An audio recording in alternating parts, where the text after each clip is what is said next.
Psst. Hey, tú. Sí, tú. Tú que escuchas voces y tienes amigos imaginarios.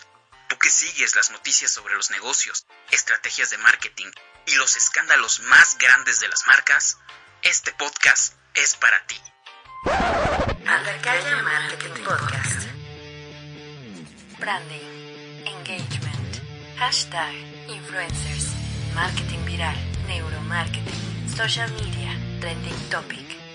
Escúchanos semana a semana solo por Spotify. Este episodio es patrocinado por Icónica Studio, tus clientes a un clic de distancia. Muy buenos días, bienvenidos a otro día marquetero más. Recuerden que es bonito y está bien hablar acerca de estos temas todos los días. Soy Alan Cabrera y les doy la bienvenida a un episodio más de Andacaya Marketing Podcast. Un podcast para los amantes de la mercadotecnia donde hablaré de las empresas más importantes, sus historias de origen y cómo aparecieron en el reflector de la controversia. Recuerda que me puedes escuchar donde se te dé la regalada gana, en Spotify, Apple Podcasts, Google Podcasts y también en Amazon Music. Si tienen iVoox, no me escuchen en iVoox. Si tienes algún comentario, crítica o sugerencia, en la descripción del episodio dejo los enlaces de mis redes sociales y de mi página web para que puedas echarme un grito. Y aquí hagamos un gran paréntesis, sobre todo para mis amigos que hacen podcast también, que se dedican a subir contenido, tengan mucho cuidado en leer las políticas de sus proveedores de servicios de hosting, porque pues a mí apenas me pasó. ¿Y ahora qué hiciste, cabrón? No leí bien las letritas chiquitas y resulta que la versión gratuita del hosting de iVoox, que es el que yo utilizo, pues el año pasado me daba chance, pues era una cantidad completamente libre, pero ahora resulta que únicamente se pueden 20 episodios, por lo que después de analizar varias opciones tuve que contratar pues la versión mensual. No es la premium porque tiene otras 4 versiones mucho más caras, pero con esto se pudieron rescatar algunos episodios porque ya me estaba borrando, no me di cuenta hasta que ya lo estaba revisando y resulta que los primeros 6 capítulos ya habían desaparecido. Es por eso que sugiero que tengan cuidado y lean bien las letras chiquitas para que no hagan las tonterías que hace su servidor. Pues sí, güey, no mames. Y después de este gran paréntesis, pues comencemos. Actualmente todo mundo se está peleando por ver quién es el Shark más chingón, más poderoso. Y no únicamente las personas que te invitan a dudosas aplicaciones donde puedes hacer ingresos desde tu casa, sino todo el mundo quiere ser un tiburón debido al programa que se ha puesto de moda. Un muy buen programa, por cierto. Pero yo no estoy negociando nada, yo estoy fuera. Pero a lo que yo voy es que en lugar de pelearnos por ver quién es un gran tiburón, deberíamos pelearnos por ver quién es un hermoso y bello unicornio de arco iris. Y les prometo que lo que voy a decir tiene mucho sentido, porque en el 2013, Aileen Lee, la fundadora de Cowboy Ventures, en una plática fue la primera en introducir el término de empresas unicornio. Muchos se sacaron de onda porque no tenía ningún sentido lo que estaba diciendo, a lo que ella explicó que se refiere a que una empresa unicornio es aquella que, así como el mismo ser, debería ser completamente fantasioso, mitológico y no tendría por qué existir, pero es una realidad que existen y se refiere a que una empresa unicornio es aquella empresa tecnológica que ha alcanzado un valor de más allá de $1,000 millones. Sobre todo, este valor se alcanza en un periodo muy corto de tiempo. Ese es el chiste de una empresa unicornio, que en un periodo de 1 a 2, 3, 5 años máximo alcancen ese valor en una etapa muy temprana de la empresa. Eso es una señora y reverenda empresa unicornio. Por eso les decía que en lugar de pelearnos por ver quién es el tiburón más fregón, deberíamos pelearnos para ver quién es el unicornio más hermoso y rosa y colorido y que vomita arcoíris del mundo mundial. Ahora, estas empresas surgen en la era de las redes sociales y un punto muy importante es que han sabido aprovecharse de ellas para ayudar a crecer de manera muy rápida. O sea, van a la par con las redes sociales. Tienen Facebook, Instagram, todo, y han sabido aplicar estrategias de publicidad y de comunicación muy asertivas, y eso también ayuda a que el público las empiece a identificar y genere un match con ellas. Aquí me voy a ver muy chorero y ex profesor de mercadotecnia. ¡Soy intelectual! ¡Muy inteligente! ¡Soy intelectual! Estas empresas tienen un modelo B2C, es decir, que desarrollan una estrategia comercial para llegar directamente al consumidor final, business to consumer. Y aquí hay unos datos curiosos de este tipo de empresas. La edad promedio de los fundadores y de los CEOs son de 34 años aproximadamente.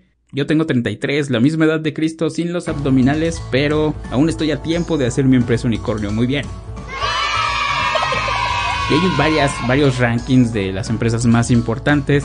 Entre ellas destacan empresas como Didi, Airbnb, Epic Games, Wish y Uber llegó a pertenecer en esta lista por ahí del 2019. Lo que te quiero contar en este episodio son todos los detalles de Uber, la historia de su éxito, sus escándalos, pero lo más importante, el origen de la frase que actualmente utiliza la chaviza para proponer encuentros sexuales. Bienvenidos al episodio número 25, ONTAS. ¿Te pago el Uber? Andacaya Marketing Podcast. Y como ya es una hermosa y bonita tradición en este podcast, empecemos un poco con la historia y contexto. ¿Ustedes se acuerdan lo maravilloso que era la vida antes de Uber? ¿Se acuerdan de que antes de Uber tenían que salir, hacer una bonita señal para que un taxi se detuviera? Eso si estaba vacío. Yo, por ejemplo, estoy ciego y no veo nada, entonces siempre levantaba el dedito para ver si algún taxista se acercaba. Si tenía suerte, se detenía y me preguntaba que a dónde carajos iba, y yo le decía, voy a tal. Ah, no voy para allá, joven, está lejos. ¿Se acuerdan de lo bonito que era subirse a ese hermoso Tsuru blanco tuneado, sentarte en un asiento mugroso y ver una hermosa botella de agua de piña? No mames, qué asco. A una persona con una camisa blanca y mentando madres a diestra y siniestra. Qué hermosos aquellos días antes de Uber. Eso tiene sentido para mí. No quiero decir que todos los taxistas sean así. Únicamente hablo tristemente de la mayoría, porque hay gente que trabaja y hace bien su chamba, pero tristemente la mayoría nos dejó esa imagen, ese mal sabor de boca, y pues nos quedamos con eso. Así era la vida antes de Uber, antes de que llegara esta compañía que vino a revolucionar toda esta industria del transporte. Y fue gracias a estas personitas, Travis Kalanick y Garrett Camp, que crearon esta hermosa compañía por el 2008. Ellos estaban en un viaje en París. Y dice la leyenda que ellos estaban esperando ahí un taxi, hacían parada, nadie les hacía caso y tenían una cita importante a la cual no pudieron llegar. Y fue así como se les ocurrió la idea, así como a Javi Noble se le ocurrió poner sus gasolinerías VIP. Ellos dijeron, ¿por qué no con un solo maldito botón o una aplicación en tu celular podemos conseguir transporte? Y fue así como nació Uber en el 2009, que antes se llamaba UberCab. Y fue la primera aplicación que salió al mercado, una aplicación en versión beta, desarrollada por Garrett Camp, Oscar Salazar y Conrad Wellham. Pero como suele ser en todas las pequeñas empresas, o sea, no inician realmente con el concepto que actualmente tienen, van evolucionando. En unos inicios, UberCab tenía esta idea de ser un servicio más caro, que el taxi tradicional era un poco más sofisticado, pero con los ingresos que tenía pues se fue pasando la voz, y en el 2011 fue cuando decidieron llamarla solo Uber. Recuerden que en cuestión de nombres, entre más corto, mejor. Ojalá las mujeres también tuvieran la misma filosofía, ¿verdad, compañeros hombres? De ser así, todos seríamos grandiosos. Impresionante. Y ahí todo iba bien, o sea, iban creciendo poco a poco. Era el 2011 y fue cuando llegan a San Francisco y ahí se empezó a consolidar. Ahí todavía seguían siendo un servicio más costoso que el taxi, pero valía la pena. Era más seguro, lo podías adquirir desde tu aplicación. Y aquí es un punto muy importante. Eran choferes especializados y eran coches exclusivos de la marca. Después hablaremos en qué momento surge este cambio de modelo de negocio, donde comienzan a contratar a personas comunes y corrientes con una licencia de manejo y con coche propio para manejar para ellos. Ahí todavía no entraba ese modelo. Todo le salía bien en ese entonces. Alcanzó un valor de más de $60 millones para ese año. Muy poco tiempo, entonces iba súper bien. Y todo iba muy bien porque con esto lograron una incursión en Francia gracias a una inversión muy fuerte. Me gustaría saber la cantidad exacta que invirtió Jeff Bezos, fundador de Amazon, del cual próximamente tendremos un capítulo el cual se llama El hombre más rico de Amazon. Es un hombre horrible, horrible, horrible. Pero ojalá la haga feliz, que es lo que importa. Claro que sí, dinero. Tú sabes que el dinero no es todo en el dinero. También en ese mismo año se comenzó a mudar a otras ciudades en Estados Unidos como Nueva York, y fue cuando comenzó el boom de Uber. Y fue en el 2012 cuando lanza su servicio más importante, UberX. Es el modelo más importante porque permitía a personas externas conducir bajo el nombre de la empresa con su propio coche. Modelo que suena muy bien, pero después le sacó varias canas verdes a Uber. Ya entraré más a detalle en eso. Todo iba bien. En el 2013 también la compañía expandió sus servicios hasta África, logrando tener una presencia de más de 35 ciudades en alrededor de todo el mundo. Y otro punto muy importante es que también recibió una inversión choncha de $258 millones de parte de Google. Y gracias a esto, en ese mismo año adquirió un valor de $3,760 millones. Ahí ya es una empresa unicornio. Vean, un periodo muy corto desde su gestación y la cantidad de lana que representa. Todo esto se logra con inversionistas, pero inversionistas chingones, no esas jaladas de Forex y otro tipo de aplicaciones. Saludos. Hasta ahí todo iba súper bien, pero como es ley, todo lo que sube tiene que bajar, y así le pasó a Uber también. Parece ser que en el 2015 todo lo empezó a salir mal, porque el éxito que tuvo fue tanto en un periodo tan corto que hizo una revolución en el transporte. La gente comenzaba a utilizar Uber en lugar de servicios de taxi, que no nada más en México, en muchos países, sobre todo en aeropuertos y otros lugares, tenían tarifas exageradamente caras cuando Uber estaba súper barato. Obviamente que le iban a hacer de pedo, obviamente. Y no sé si los taxistas en el resto del mundo son como aquí en México, y más exclusivamente Estado de México, y más exclusivamente Toluca y Metepec, pero aquí ponértele al pedo a un taxista es partida de madre segura. ¡Vas a morir, Mo! Y la primer bronca se armó en Francia, donde bloquearon muchas calles, estaban acusando a Uber, quemaron objetos e incluso atacaron a conductores de Uber. Fíjense, no nada más pasó aquí en México, también en Francia, ahí fue la primerita. Además de estos bloqueos, estas oposiciones a las que se enfrentaba Uber, también es bueno recordar que no todas las empresas se dedican a inventar el hilo negro. Vas a tener competidores, y lo mismo pasó en China, que creó Didi y que para el 2016 logró doblar el valor de Uber, e incluso se estaban ahí peleando territorios asiáticos, pero al final Uber terminó cediendo su territorio porque 400 ciudades a las que Didi tenía acceso, Uber apenas llegaba a las 100. Entonces pues a Uber no le quedó más que ceder estas ciudades y salir del mercado. Y de ahí puros problemas para Uber.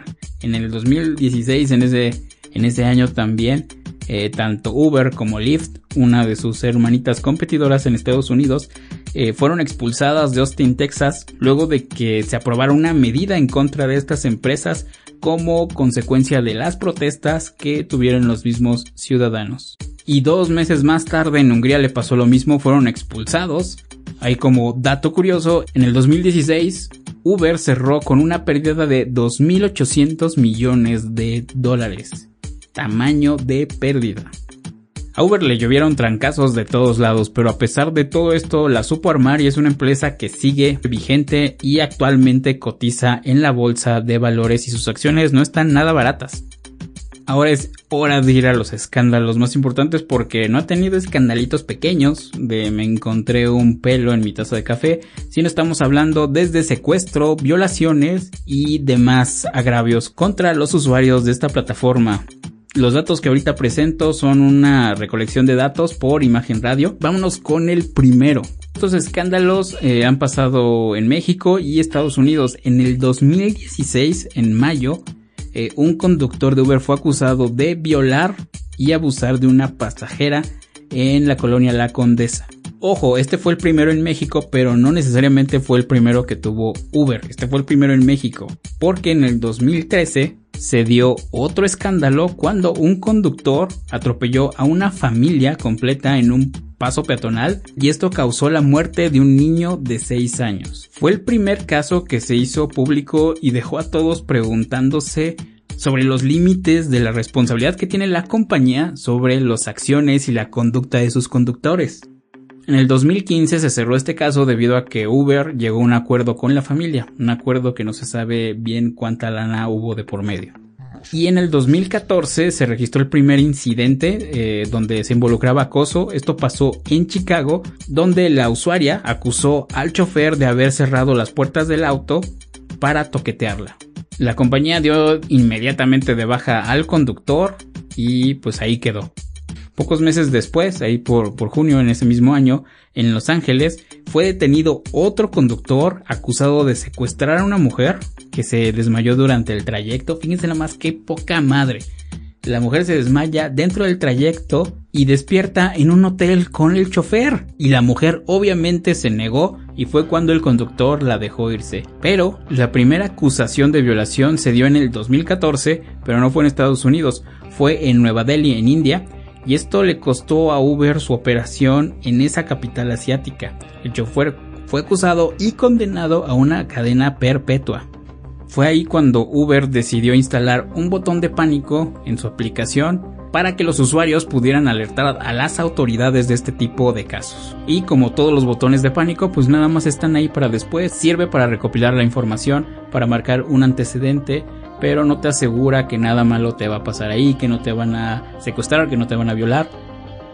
Lejos también de todo secuestros, violaciones, también Uber se ha visto en los escándalos porque no sé si les ha tocado esta famosa tarifa dinámica que en la Ciudad de México llegó a ser 900% más caro.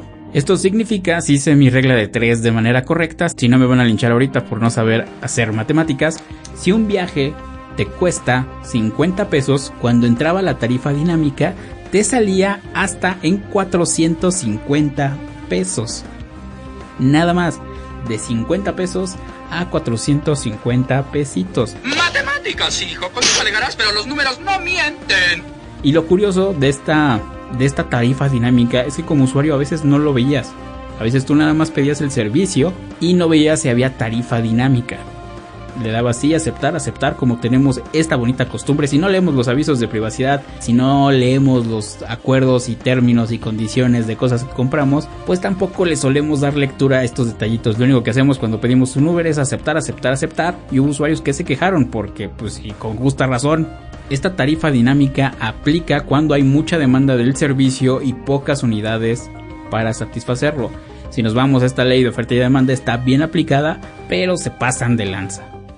En fin, y ahora sí, lo prometido es deuda. Yo me sentí viejo cuando salió esta frase. Normalmente hay muchas frases y modos para pedir un encuentro sexual. Puedes hablar de manera muy directa, tirarle el can a tu señora, a tu novia, lo que sea, hacerlo de manera bien, pero cada uno tiene sus modos. En los 90 se tenía acostumbrado, esa me tocó a mí, era el sexo por teléfono y comenzabas con un clásico ¿qué traes puesto?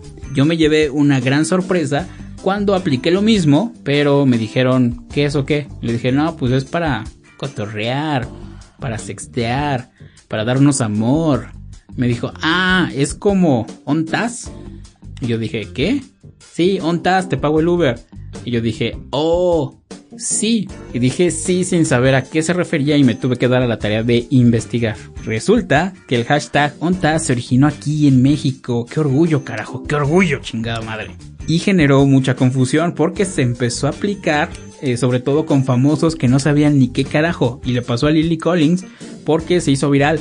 Muchos le ponían comentario ONTAS, a la que los artistas, cantantes respondían ¿y eso qué? ¿Qué significa? Y la persona que publicó el ONTAS volvió a responder te pago el Uber.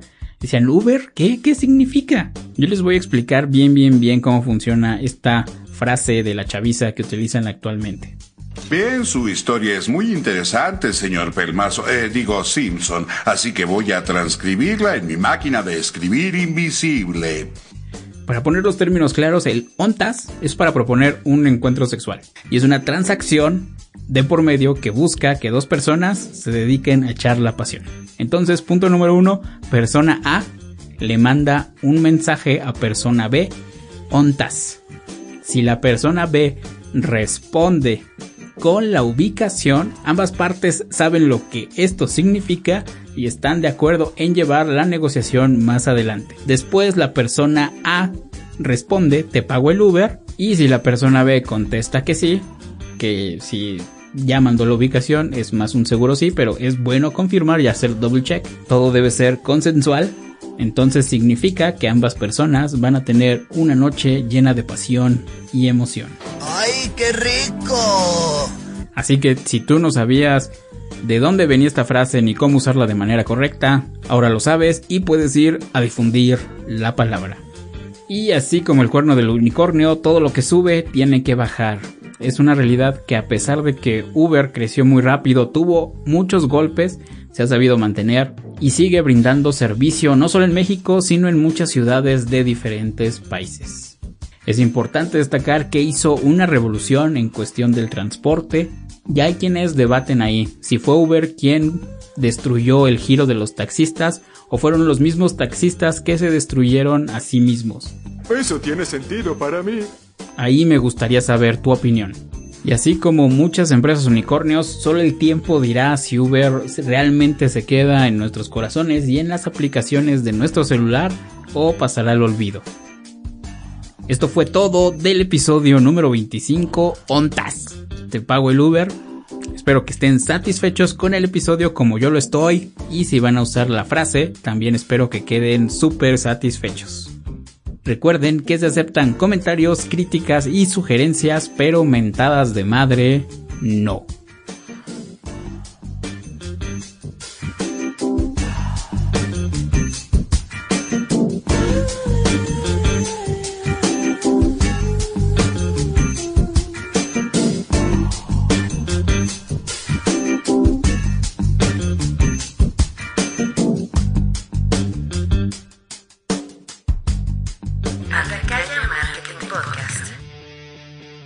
Branding, engagement, hashtag, influencers, marketing viral, neuromarketing, social media, trending topic. Escúchanos semana a semana solo por Spotify.